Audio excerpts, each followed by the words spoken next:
So Israel Adesanya has just died over the weekend. Well, not really, but he did get finished by Nasruddin Imavov. And based off the reactions I've been seeing, you'd think he had died over the weekend. Body kick by Izzy. That was weird. I don't know the fight actually stopped.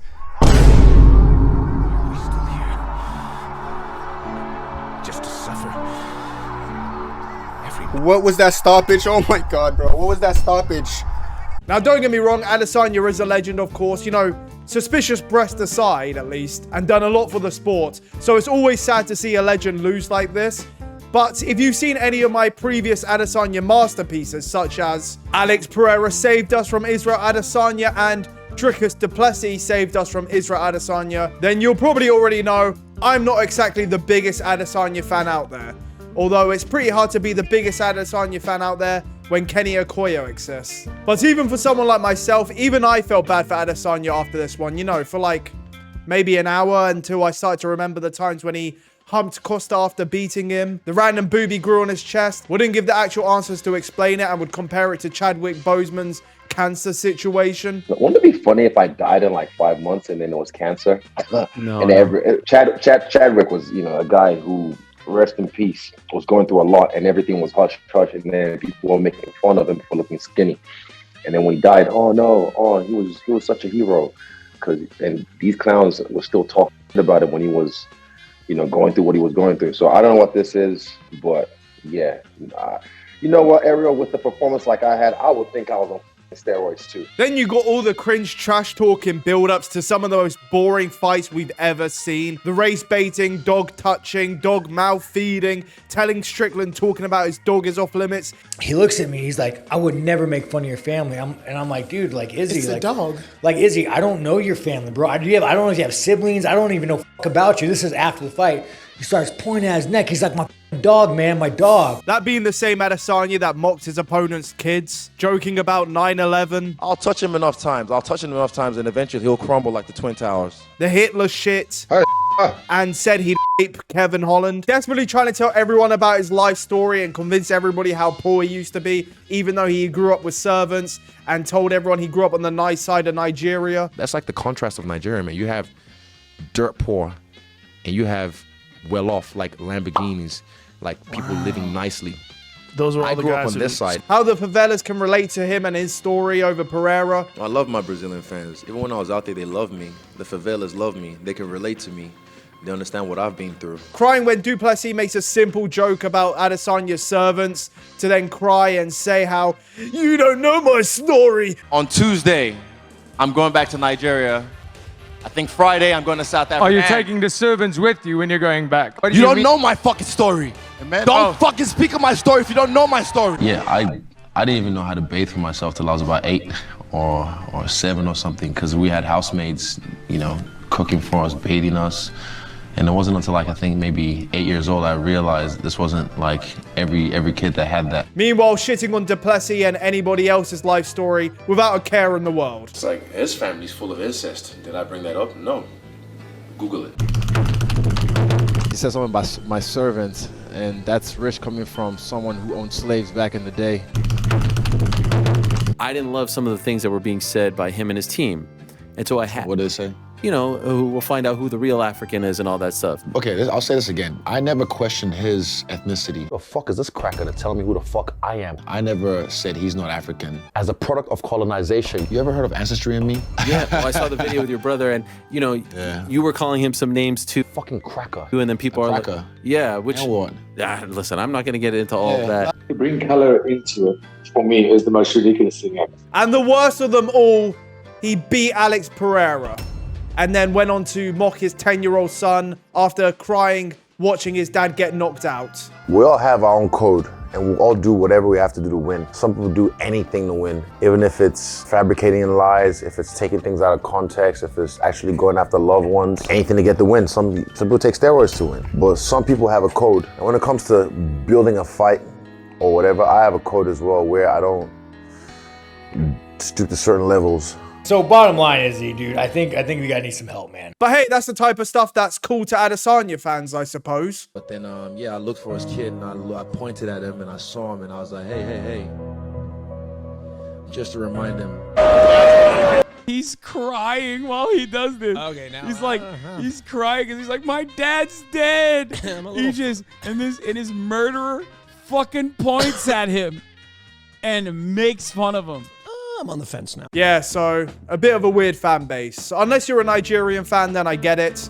Or you're from New Zealand, or maybe you're Chinese. But thankfully, with this event being in Saudi Arabia on a fight night, with no press conference for Adesanya to drop some of the stinkiest lines imaginable, or, you know, cry on stage again, there wasn't much reason for people to be hating him going into this fight, which is a nice change in a long time. And we can all just appreciate a legend taking a fight that, realistically, he didn't even really need to take, if he didn't want to anyway. But unfortunately for the likes of Hassan, Kenny, and all the Adesanya fans out there, it still turned out to be pretty much a rough week for them. Hell, I can only imagine the week that Dana White's been having since he's lost Adesanya, Merab beating Umar, Sarukian pulling out last minute, with Conor McGregor just wandering around like a lunatic, now dropping the N-word on Twitter, and of course, the biggest thing this week, the release of Bryce Mitchell's podcast. I really do think before Hitler got on meth, he was a guy to go fishing with. They were gaying out the kids, they were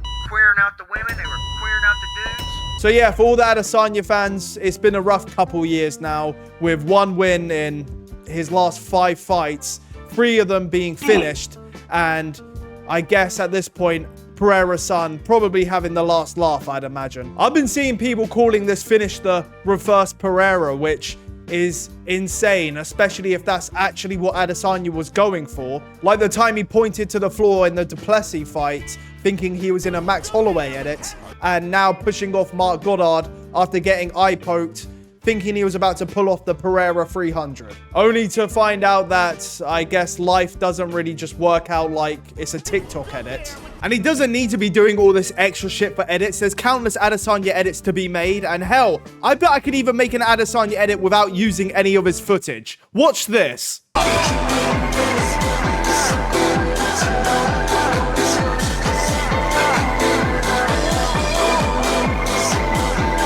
Also, if you thought that Pereira was the biggest Adesanya hater, or maybe even myself, or Sean Strickland, or the MMA guru, or I guess since all the dog controversy, Peter. Hell, I'm even seeing Cristiano Ronaldo pull up to his first ever UFC event just to see Adesanya lose. But nothing can top the fact that this man, Mark Goddard, has now been front and center of every Adesanya loss.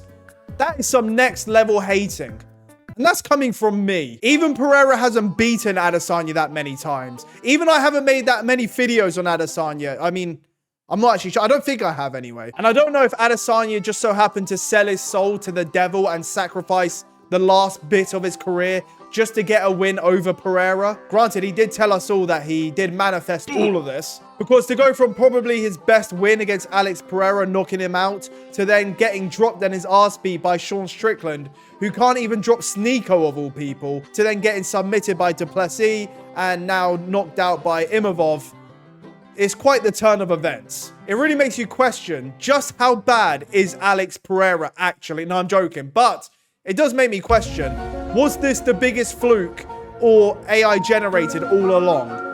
We'll never know. Even after beating Pereira on his 4th attempt copying his celebration, when he shot those 3 arrows at him, then proceeded to actually lose 3 fights in a row afterwards, which sounds like some cool anime writing to me, or could just be karma, or he really did sell his soul to the devil. We'll never know. Or maybe it's just as simple as what a lot of fans are thinking now, and Adesanya is just washed. Which, to be fair to Adesanya, he was defending all the takedowns, outstriking Imavov, won the first round, and was generally looking good throughout the fights, you know, until he got his shit completely rocked. So I think it's harsh to say that he's just washed. Celtic's Shaq is washed. Saudi Ronaldo was washed. Or in the case of MMA, Tony Ferguson is what we call washed. But to say he's washed just because he's getting finished by the likes of Imavov is weird to me. I'm seeing Adesanya fans say things like, it hurts seeing Adesanya get hit with stuff that wouldn't even touch him 4 years ago. Now, mind you, this is Adesanya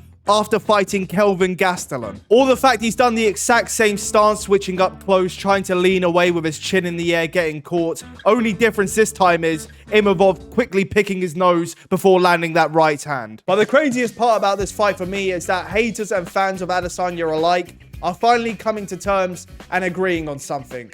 Maybe it's time to just, you know, hang them up. Not that Adesanya looks terrible by any means, but let's just be real, shit ain't the same. And you know shit ain't the same when Drake, of all people, has even stopped giving up betting on Adesanya nowadays. Still though, Adesanya is a legend and he's proven all there is for him to prove by now, especially after, you know, settling the score with Pereira after, you know, 4 attempts, that is. I don't keep score, I settle them. Now it's settled. And one of the best things that Adesanya ever achieved, losing Drake millions of dollars. No, it's been a long fight. It's been a long fight, and I just had to have a warrior spirit, and that's all. So I'm just.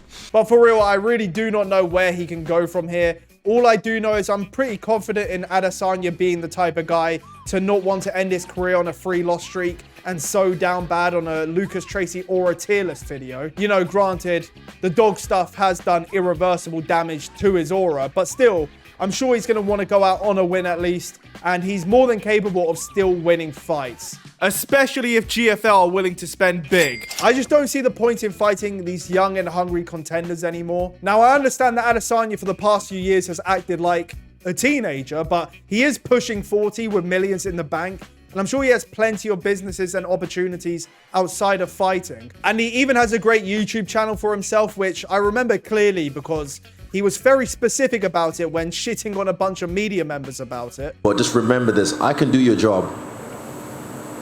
I can do your job. You can never do my job. Just remember that. I could do your job, trust me. I got freestyle bender. David runs that shit, but if I wanted to, if I had the time, I could.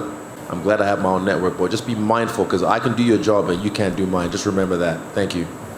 And not to forget, he may only be 35, but this man has had countless fights throughout his careers combined. I'm pretty sure he's fought over 150 times, which, credit to him, been super active for years, has had tough fights.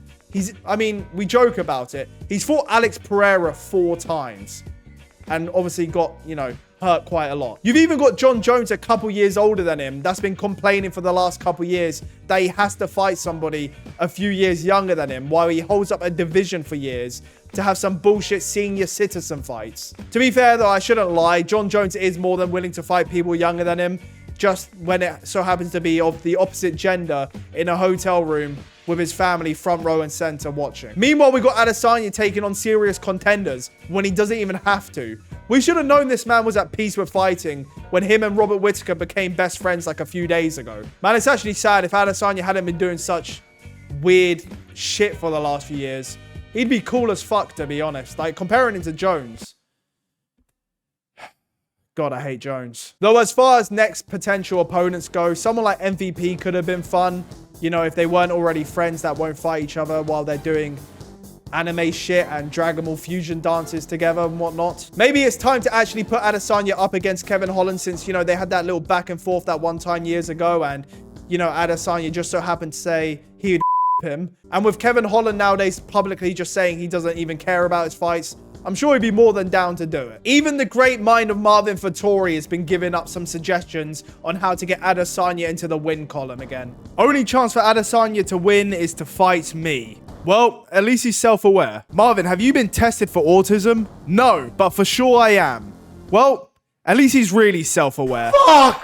And could always go back to his Chinese roots trying to get a Sean Strickland rematch. So to conclude, I'm sure that Adesanya will fight again, whether he just wants to or so happens to want to end on a win. Either way, I hope for his sake it's a fun matchup.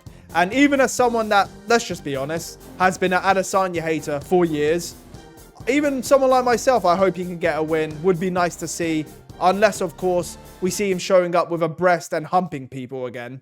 Sign up to my boy's YouTube channel. That is JG2. And for those who don't, you can do me a favor and you can bend the knee to King Triple C too.